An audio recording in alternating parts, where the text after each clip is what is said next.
بسم اللہ الرحمن الرحیم۔ انا بے شک ہم نے انزلنا ہم نے نازل کی تورات فیہا اس میں ہدن ہدایت ہے و نور اور روشنی ہے، یحکم حکم کرتے تھے بہا ساتھ اس کے نبیون نبی الذین وہ لوگ جو اسلموا جو فرما بردار تھے، للذین ان لوگوں کو ہادو جو یہودی ہوئے، والربانیون اور اللہ کے لوگ، والاحبار اور عالم یعنی عالم جو تھے، عالم لوگ جو تھے، علماء جو تھے ان کو احبار کہا جا رہا ہے، بما ساتھ اس کے جو استحفظوا یاد رکھوائے گئے تھے، من کتاب اللہ سے، وکانوا اور تھے علیہ ان پر شہداء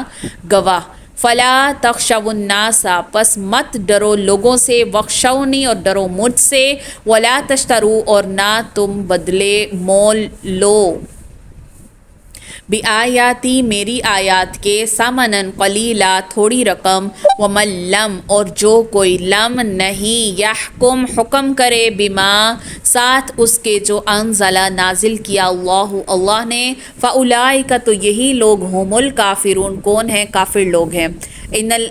دوبارہ دیکھیے اس کا با محاورہ ترجمہ، انا انزلنا التوراۃ فیہا ھدی ونور یحکم بہا النبیون الذین اسلموا للذین ھادوا والربانیون والاحبار بما استحفظوا من کتاب اللہ وکانوا علیہ شہداء۔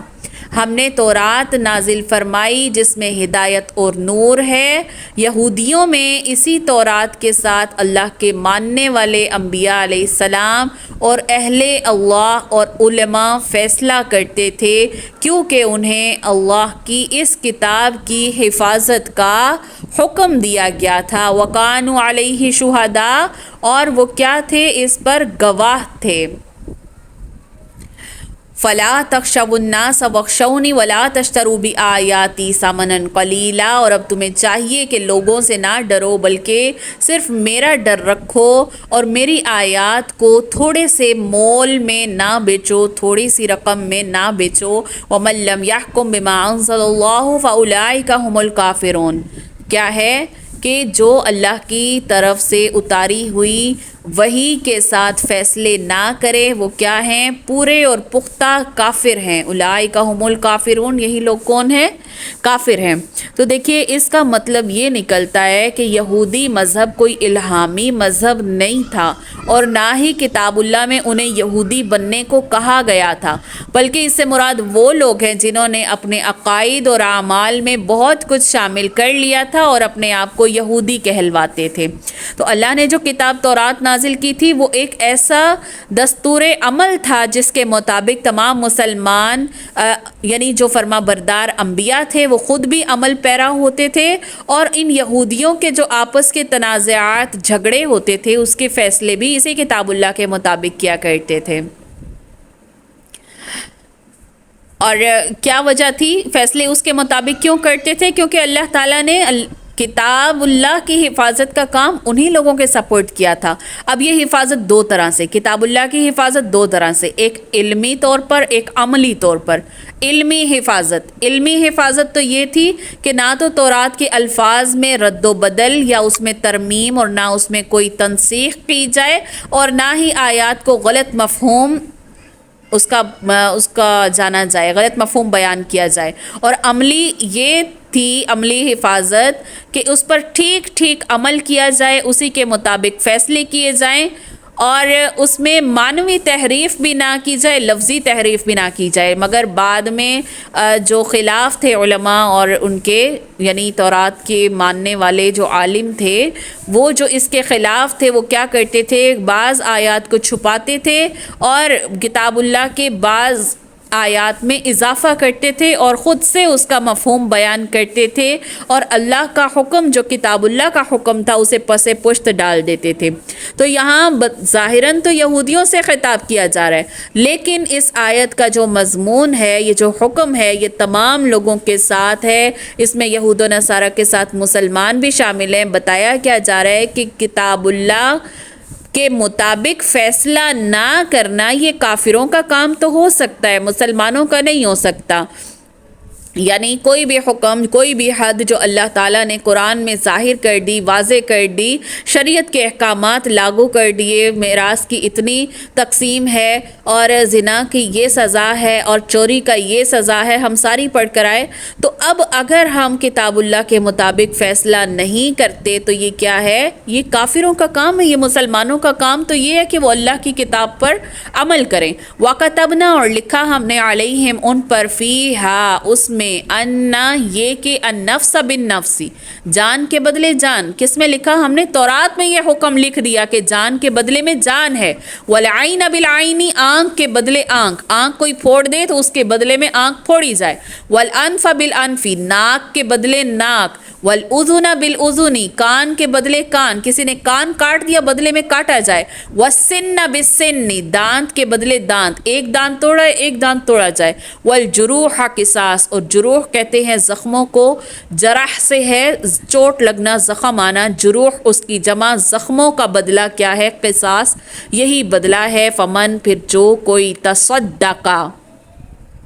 معاف کر دے یا خیرات کر ڈالے، بِهِ، ساتھ اس کے، فہوا، تو پس وہ کیا ہے؟ کفارۃ، کفارہ ہے، لہو اس کے لیے، ومن لم، ومن اور جو، لم نہیں، یحکم حکم کرے، بما اس سے جو، انزل اللہ اتارا اللہ نے، فاولئک هم الظالمون، تو یہی لوگ کون ہیں؟ یہی ظالم ہیں، کہ ہم نے یہودیوں کے ذمے تورات میں یہ بات مقرر کر دی تھی کہ جان کے بدلے میں جان، آنکھ کے بدلے میں آنکھ، ناک کے بدلے ناک، کان کے بدلے کان، دانت کے بدلے دانت، اور خاص زخموں کا بھی یہی بدلہ ہے۔ پھر جو شخص اس کو معاف کر دے تو اس کے لیے کفارہ ہے، اور جو لوگ اللہ کے نازل کیے ہوئے کے مطابق فیصلہ نہ کریں وہی لوگ کون ہیں؟ ظالم ہیں۔ تو یہاں ایک بنیادی سی بات یاد رکھنی چاہیے کہ کوئی بھی حکم جو تورات میں یہود کو دیا گیا اور قرآن میں اس کو یوں بیان نہیں کیا گیا، یعنی نہ تو اس کی ترمیم اور نہ ہی اس کی تنسیخ کا کوئی ذکر ہے، اور نہ ہی رسول اللہ صلی اللہ علیہ وسلم نے اس کی کوئی نکیر فرمائی ہے، نہ ہی اس کا انکار کیا ہے، تو اب وہ حکم مسلمانوں پر بھی اسی طریقے سے لاگو ہوگا۔ یعنی جس کے نسخ ہونے کا کوئی ذکر نہیں ملتا، جس کی ترمیم ہونے کا کوئی ذکر نہیں ملتا، رسول اللہ صلی اللہ علیہ وسلم نے بھی اس کے متعلق کوئی انکار نہیں کیا، تو اب اس حکم کو مسلمانوں پر بھی لاگو کیا جائے گا۔ اس کی مثال، ایک مثال تو ہم بار بار پڑھ کر آئے، رجم کی مثال پیچھے جو ہم پڑھ کر آئے کہ شادی شدہ مرد و عورت زنا کریں گے تو رجم، قرآن میں یہ آیت موجود نہیں ہے، آیت یہ موجود تھی کس میں؟ تورات میں، قرآن میں موجود نہیں ہے، تورات میں موجود تھی لیکن حکم آج بھی وہی ہے۔ اسی طرح دوسرا یہ والی آیت جو یہاں پر کیا بتا دیا، اگر کوئی کسی کا نقصان کرتا ہے، کسی جان کو مارتا ہے تو بدلے میں قصاصاً اس کو قتل کیا جائے گا، آنکھ پھوڑتا ہے تو بدلے میں آنکھ، تو اسی طرح یہ والا حکم بھی مسلمانوں پر اسی طرح لاگو ہوگا۔ سیدنا انس رضی اللہ عنہ فرماتے ہیں کہ ایک یہودی نے ایک مسلمان لڑکی کا، جو کہ زیور پہنے ہوئے تھی، زیور حاصل کرنے کی غرض سے اس نے اس لڑکی کا سر کچل دیا۔ اب اس لڑکی سے پوچھا گیا کس نے تمہارا سر کچلا، تو اسے یوں پوچھا گیا فلاں نے یا فلاں نے، تو یہاں تک کہ جب قاتل یہودی کا نام لیا گیا تو اس نے سر کے اشارے سے بتایا، تو اب اس یہودی کو رسول اللہ صلی اللہ علیہ وسلم کے پاس لایا گیا، اس نے جرم کا اقرار کیا، تو آپ نے بھی 2 پتھروں کے درمیان اس کا سر رکھ کر کچلوا دیا، یعنی کہ جیسی سزا دی ویسی ہی سزا اسے دی جائے گی۔ پھر رسول اللہ صلی اللہ علیہ وسلم نے فرمایا کہ جان کی دیت جو ہے وہ 100 اونٹ ہے، اگر کوئی کسی کو قتل کر دیتا ہے، مار دیتا ہے، تو اس کی خون بہا جو دیا جاتا ہے وہ 100 اونٹ، یعنی کہ اتنی رقم ہے جتنے میں 100 اونٹ خریدے جا سکتے ہیں۔ اگر آج کے نصاب کے مطابق دیکھا جائے تو کئی لاکھوں کروڑوں میں جا کر یہ بنتے ہیں، تو جتنے میں، پیچھے ہم یہ بھی پڑھ کر آئے، جتنے میں رضامندی ظاہر ہو جائے دونوں فریق کی، اسی پر رضامندی پر اس کو جو ہے اتنی ہی دیت ادا کر دی جائے۔ اسی طرح سیدنا ابو ہریرہ رضی اللہ عنہ فرماتے ہیں رسول اللہ صلی اللہ علیہ وسلم کے زمانے میں ایک شخص قتل ہو گیا، تو آپ صلی اللہ علیہ وسلم نے قاتل کو مقتول کے وارث کے حوالے کر دیا، قاتل کہنے لگا یا رسول اللہ، اللہ کی قسم میرا قتل کا ارادہ نہیں تھا، یعنی قاتل نے کہہ دیا، اللہ کی قسم بھی کھا لی کہ میرا قتل کا ارادہ نہیں تھا۔ تو آپ صلی اللہ علیہ وسلم نے مقتول کے، جن کا بندہ قتل ہوا ہے، ان کے وارث سے فرمایا اگر قاتل اپنے بیان میں سچا ہے اور تو نے اسے قصاص میں قتل کر دیا تو دوزخ میں جائے گا، یعنی جو مقتول کا وارث ہے وہ دوزخ میں جائے گا۔ تو اس لیے وارث نے اس کو چھوڑ دیا۔ تو قرآن پاک میں جو لفظ ہیں فَهُوَ كَفَّارَةُ اللَّهِ، یہاں پر آیت کے آخر میں جو آیا فَمَن تَصَدَّقَ بِهِ فَهُوَ كَفَّارَةُ اللَّهِ، جو شخص بدلہ معاف کر دے اس کے لیے کفارہ ہوگا۔ اس کے دو مطلب ہو سکتے ہیں اور دونوں ہی مطلب اس کے درست ہیں۔ ایک یہ کہ اگر کسی نے کسی کو زخمی کیا ہے تو جو زخمی ہوا ہے وہ زخمی کرنے والے کو اگر معاف کر دے تو اس کا یہ معاف کر دینا اس کے اپنے گناہوں کا بھی کفارہ بن جائے گا، اور دوسرا جو زخمی ہوا ہے، جس نے زخمی کیا ہے، ٹھیک ہے، اس کے جرم کا بھی کفارہ بن جائے گا۔ یعنی اگر وہ اس کو معاف کر دیتا ہے تو اس کا جو جرم ہوا کہ اس نے اس کو زخمی کیا تو یہ اس کا کفارہ ہو جائے گا، ٹھیک ہے۔ اور دوسرا، جو انسان زخمی ہوا اگر وہ معاف کر دیتا ہے تو بدلے میں کیا ہوگا، اس کے گناہوں کو معاف کر دیا جائے گا، ٹھیک ہے۔ فَمَن تَصَدَّقَ بِهِ فَهُوَ كَفَّارَةُ اللَّهِ، جو شخص بدلہ معاف کر دے اس کے لیے کفارہ ہے اس کے گناہوں کا۔ وَمَن لَم، اور جو نہ یحکم، حکم کرے اس کے متعلق جو قرآن میں نازل ہوا، جو احکام کے مطابق فیصلہ نہ کرے تو یہ لوگ کون ہیں؟ بے انصاف ہیں۔ وقفینا، پے در پہ بھیجا، یہ لفظ ہم پہلے پارے میں پڑھ کر آئے تھے۔ وقفینا، آگے پیچھے بھیجا، علی، اوپر، آثارہم، ان کے پیروں پر یا پھر ان کے نقش قدم پر، بے عیسیٰ کو، ابن مریم، عیسیٰ ابن مریم کو، یعنی ان پیغمبروں کے بعد انہی کے قدموں پر، انہی کے نقش قدم پر ہم نے عیسیٰ ابن مریم کو بھیجا۔ وقفینا، اور ان کے بعد بھیجا، علی آثارہم، انہی کے نقش قدم پر عیسیٰ ابن مریم کو، ٹھیک ہے۔ مصدقاً، جو تصدیق کرنے والا ہے، لما، اس کی جو بین یدیہ، جو اس سے آگے تھی، من التورات، جو تورات میں جو کچھ بھی تھا، وآتیناہ، اور دی ہم نے اسے انجیل، فیہ، اس میں ہدن، ہدایت ہے، ونور، اور روشنی ہے، ومصدقاً، اور تصدیق کرنے والی ہے، لما، اس کی جو بین یدیہ، جو ان کے آگے ہے، من التورات، یعنی تورات کی تصدیق کرنے والی ہے، واہدن، اور ہدایت ہے، وموعظہ، اور نصیحت ہے، للمتقین، متقیوں کے لیے۔ یعنی عیسیٰ علیہ السلام کوئی نیا دین لانے والے نبی نہیں تھے، وہ خود زبانی بھی پہلی نازل شدہ کتابوں کی تصدیق کرتے تھے اور انجیل میں بھی یہ بات مذکور تھی۔ تو واضح رہے کہ بعد میں آنے والے نبی کا کام یہی ہوتا ہے کہ اس سے پہلے جو امت ہے اس کے پاس جو کتاب اللہ کی تفاسیر اور شروحات ہیں، تشریح لکھی گئی ہے، اس کا مفہوم اور معنی، اس میں جتنی تعویلات کی گئی ہیں، تبدیلیاں کی گئی ہیں، جس میں اختلاف پیدا ہوا ہے، جس کی بدولت وہ لوگ حق کی راہ سے بھٹک گئے ہیں، یا انہوں نے کتاب اللہ میں کوئی تحریف یا اضافے کر لیے ہیں، الفاظ میں اضافے کر لیے ہیں، معنی کا مفہوم بدل لیا ہے، تو ان لوگوں کو راہ راست پر لانے کی کوشش کی جائے اور ان کو اللہ کا پیغام حق کے ساتھ بیان کیا جائے، اور جو اللہ کی جانب سے نازل ہوا وہ ان پر ظاہر کیا جائے۔ تو عیسیٰ علیہ السلام اور ان سے پہلے کے نبیوں اور امتوں نے تورات کی تصدیق کی، اور مسلمان کیا ہیں، وہ سیدنا عیسیٰ علیہ السلام سمیت تمام انبیاء کی تورات اور انجیل، بلکہ تمام آسمانی صحیفوں اور کتابوں کی تصدیق کرتے ہیں، کیونکہ عیسیٰ علیہ السلام کے بعد آخری نبی تک کوئی نبی نہیں آیا تھا، جو ہم پیچھے پڑھ کر آئے، کتنا دورانیہ بیچ میں آیا، تو کوئی نبی نہیں آیا تھا۔ تو اب مسلمان کیا ہیں، وہ عیسیٰ علیہ السلام اور ان سے پہلے جتنے بھی نبی اور جتنے بھی کتابیں، جتنے بھی صحیفے، مختصراً احکامات جس نبی پر اترے، سب کی تصدیق کرتے ہیں، ٹھیک ہے۔ اس کے بعد کیا کہا جا رہا ہے کہ آیت میں دیکھیے کہ تورات میں بھی ہدایت اور روشنی تھی، اور پھر عیسیٰ آئے تو انجیل میں بھی ہدایت اور روشنی ہے، جو پہلی تمام کتابوں کی تصدیق کرتی ہے اور پرہیزگاروں کو سیدھی راہ دکھاتی ہے اور انہیں نصیحت کرتی ہے۔ وَلْيَحْكُمْ، اور چاہیے کہ حکم کریں، اہل الانجیل، اہل انجیل، بما، اس کے ساتھ، جو انزلہ، اتاری، اللہ نے، فی ہی، ان کے درمیان یا ان میں، ومن لم، اور جو کوئی لم یحکم، نہ حکم کرے، بما، اس کے متعلق جو انزل اللہ، اتاری ہے اللہ نے، فاولئک، تو یہی لوگ کون ہیں، ہم الفاسقون، یہی لوگ فاسق ہیں۔ یعنی انجیل والوں کو چاہیے کہ اللہ نے جو کچھ انجیل میں نازل کیا ہے اسی کے مطابق حکم کریں۔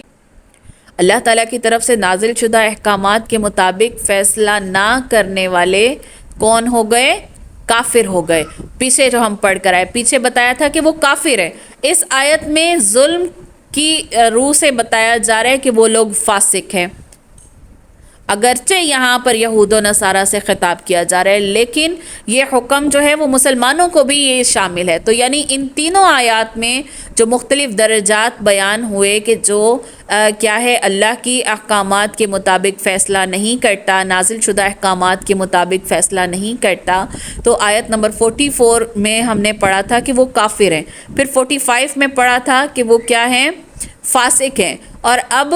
یہاں پر بھی یہی پڑھا ہم نے کہ وہ لوگ کون ہیں، نافرمان ہیں، فاسق ہیں۔ تو مسلمان بھی اسی درجے میں آ جاتے ہیں کہ وہ بھی ظالم بھی ہیں، کافر بھی ہیں، فاسق بھی ہیں، ٹھیک ہے۔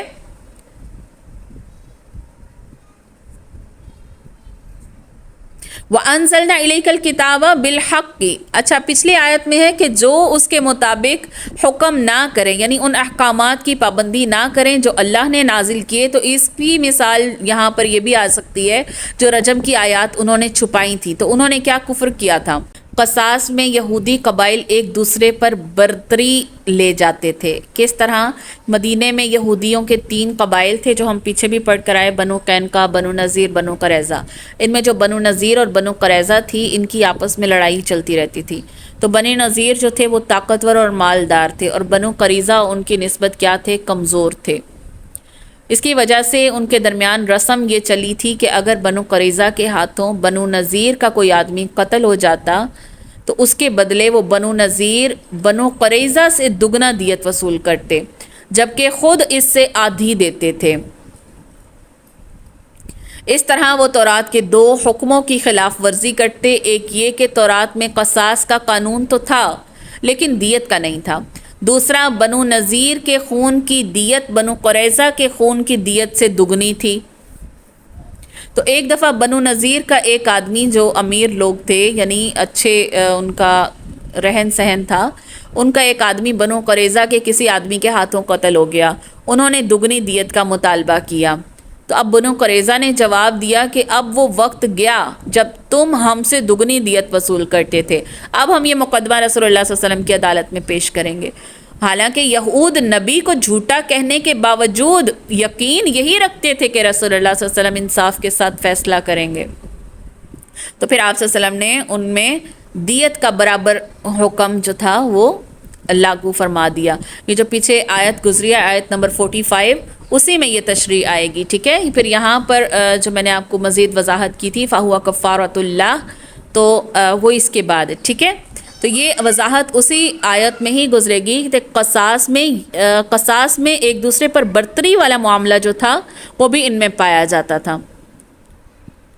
تو اس لیے انہی کے متعلق کہا جا رہا ہے کہ اگر وہ اس کے مطابق فیصلہ نہیں کرتے جو اللہ نے انجیل میں یا تورات میں نازل فرما دیا تو یہ لوگ فاسق ہیں۔ تو یہ حکم مسلمانوں کے لیے بھی ہے، اگر مسلمان بھی قرآن میں نازل شدہ حکم کی پیروی نہیں کرتے، اس کے مطابق فیصلہ نہیں کرتے، تو یہ بھی کون ہوں گے؟ یہ بھی فاسق ہوں گے۔ وَأَنزَلْنَا، اور اتاری ہم نے، الیک آپ کی طرف، الکتاب کتاب، بالحق کی حق کے ساتھ، مصدقاً جو تصدیق کرنے والی ہے، لما اس اس کی جو بین یدیہ جو اس سے آگے ہے، من الکتابی کتاب میں سے، ومہیمنا اور نگہبان ہے، علیہ اس پر، فاحکم پس حکم کر، بینہم ان کے درمیان، بما اس سے جو، انزل اللہ اتاری اللہ نے، ولا تتبع اور نہ پیروی کر، اہواءہم ان کی خواہشات کی، اما اس سے جو، جاءکا آئی ہے تیرے پاس، من الحق حق، لکل ہر ایک کے لیے، جعلنا کیا ہم نے، منکم تم میں سے، شرعتن ایک طریقہ، ومنہاجا اور ایک راستہ، ولو اور اگر، شاء اللہ اگر چاہتا اللہ، لجعلکم تو البتہ کرتا تم کو، امتن ایک امت، واحدتن واحد، ولیکن اور لیکن، لیبلوکم تاکہ وہ آزمائے تمہیں، فی ما اس میں جو، آتاکم اس نے عطا کی تمہیں، فاستبقوا پس جلدی کرو، خیرات نیکیوں میں، نیک کاموں میں جلدی کرو، اللہ اللہ کی طرف، مرجعکم تمہیں لوٹ کر جانا ہے، جمیعا تم سب کا، فینبئکم پس وہ خبر دے گا تمہیں، بما ساتھ اس کے جو، کنتم تھے تم، فیہ تختلفون جس میں تم اختلاف کرتے۔ با محاورہ ترجمہ دیکھیے، وَأَنزَلْنَا إِلَيْكَ الْكِتَابَ مُصَدِّقًا لِمَا بَيْنَ يَدَيْهِ مِنَ الْكِتَابِ کیا ہے اے پیغمبر، ہم نے تم پر سچی کتاب نازل کی ہے جو اپنے سے پہلی کتابوں کی تصدیق کرتی ہے، اور ان سب پر کیا ہے، شامل ہے یا نگہبان ہے، وَمُهَيْمِنًا عَلَيْهِ اور اس سب پر کیا ہے، اس سب پر شامل ہے یا اس سب پر نگہبان ہے، فَاحْكُم بَيْنَهُم بِمَا أَنزَلَ اللَّهُ وَلَا تَتَّبِعْ أَهْوَاءَهُمْ تو اب کیا ہے، جو اللہ نے حکم نازل فرمایا ہے اس کے مطابق ان میں فیصلہ کرنا، اور جو حق تمہارے پاس آ گیا اس کو چھوڑ کر ان کے خواہشات کی پیروی نہ کرنا، وَلَا تَتَّبِعْ أَهْوَاءَهُمْ ان کی خواہشات کی پیروی نہ کرنا، اما اس سے جو، اس سے رک کر، اس سے مڑ کر، جبکہ تمہارے پاس حق آ گیا، حق کو چھوڑ کر ان کی خواہشات کی پیروی نہ کرنا، لِكُلِّ جَعَلْنَا مِنْكُمْ شِرْعَةً وَمِنْهَاجًا ہم نے تم میں سے ہر ایک کے لیے ایک دستور اور طریقہ مقرر کیا ہے، وَلَوْ شَاءَ اللَّهُ لَجَعَلَكُمْ أُمَّةً وَاحِدَةً اور اگر اللہ چاہتا تو تم سب کو ایک ہی شریعت پر کر دیتا، وَلَٰكِن لِيَبْلُوَكُمْ فِي مَا آتَاكُمْ اور جو حکم اس نے تم کو دیے ہیں ان میں وہ تمہاری آزمائش کرنا چاہتا۔ تو اب کیا ہے، فَاسْتَبِقُوا الْخَيْرَاتِ تم نیکی کے کاموں میں جلدی کرو، إِلَى اللَّهِ مَرْجِعُكُمْ جَمِيعًا اور تم سب کا لوٹ کر جانا اسی کی طرف ہے، فَيُنَبِّئُكُمْ پس خبر دے گا، بتا دے گا تمہیں، بما کنتم فیہ تختلفون اس کے متعلق جس میں تم اختلاف کرتے تھے۔ مہیمن کا لفظ جو ہے قرآن سابقہ کتابوں پر مہیمن ہے، کیسے؟ مہیمن کے معنی ہے محافظ اور نگہبان، نگران، محافظ اور نگران۔ قرآن کو باقی سب کتابوں پر مہیمن کہنے سے مراد یہ ہے کہ اس میں پہلے کی تمام کتابوں کے مضامین آ گئے ہیں قرآن میں، اور قرآن ان سب کتابوں کے لیے کیا ہے، ایک معیار ہے، ایک کسوٹی ہے۔ تو انجیل اور تورات میں جو مضامین قرآن کے مطابق ہوں گے وہ یقیناً اللہ کا کلام ہوگا، ٹھیک ہے، اور اس کے علاوہ اس سے ہٹ کر جو ہوگا وہ ان کی تعویلات ہیں، ان میں تبدیل شدہ احکامات ہیں جو یہود و نصارہ نے کیے، اور جو مضمون قرآن کے خلاف ہے وہ ہرگز اللہ کا کلام نہیں ہو سکتا، وہ یقیناً لوگوں کا کلام ہے جو کتاب اللہ میں شامل کر دیا گیا ہے، جیسے کیا ہے کہ عیسیٰ علیہ السلام کو اللہ نعوذ باللہ الہ مانتے ہیں، اور اسی طرح تین خداؤں کا جو عقیدہ ہے، تو یہ تمام مضامین یہ اللہ کا کلام نہیں ہو سکتے، یعنی قرآن جو ہے انہی کے مضامین اس میں بھی پائے جاتے ہیں، قرآن کے مضامین ہی تورات اور انجیل میں بھی پائے جاتے ہیں۔ اگر جو مضمون قرآن کے سے ملتا جلتا ہے وہ اللہ کا حکم ہے، اور جو اس کے مخالف ہے وہ اللہ کا حکم نہیں ہے بلکہ وہ تبدیل شدہ ہے۔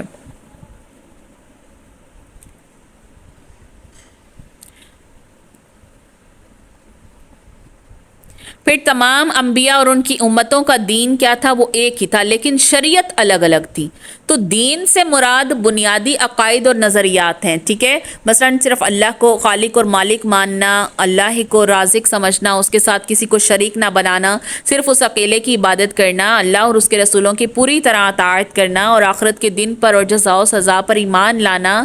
یہ سارے کیا ہیں؟ یہ دین ہے، ٹھیک ہے؟ اور شریعت سے مراد وہ احکام ہیں جو ہر دور کے تقاضوں کے مطابق ہوتے ہیں۔ مثال کے طور پر تمام امتوں کو نماز، زکوٰۃ اور روزے کا حکم تھا، مگر نمازوں کی تعداد اور ترکیب نماز میں فرق تھا۔ اسی طرح زکوٰۃ کے نصاب اور زکوٰۃ کی شرح میں فرق تھا، روزوں کی تعداد میں فرق تھا۔ تو یہ دین اور شریعت میں فرق ہے، یہ سوال بھی اہم ہے، دین اور شریعت میں کیا فرق ہے؟ پھر اسی طرح آدم کی اولاد میں بہن بھائی کا نکاح جائز تھا، یعنی صبح والے شام والے سے اور شام والے صبح والوں سے ان کا نکاح ہوتا تھا۔ تو یہ ایک کیا تھا؟ اس وقت کا یہ حکم تھا، ٹھیک ہے؟ بعد میں یہ حرام ہو گیا۔ اور اسی طرح امت مسلمہ سے پہلے بیویوں کی تعداد پر کوئی پابندی نہیں تھی، جیسے سیدنا سلیمان علیہ السلام کی 100 بیویاں تھیں، لیکن دین محمدی میں کیا ہو گیا؟ امت مسلمہ میں 4 سے زائد شادی نہیں ہے۔ تو ہر قوم کو اسی کے مطابق احکامات دیے گئے، ہر شریعت میں اسی کے مطابق تقاضے کے مطابق احکامات نازل کیے گئے، ٹھیک ہے؟ لیکن جو دین تھا وہ سب کا ایک ہی تھا کہ اللہ ہی خالق و مالک ہے، وہی رازق ہے، رسولوں کی اطاعت، رسولوں پر ایمان، آخرت کے دن پر سزا جزا پر ایمان لانا، یہ سب دین کے احکامات سب کے لیے ایک جیسے تھے۔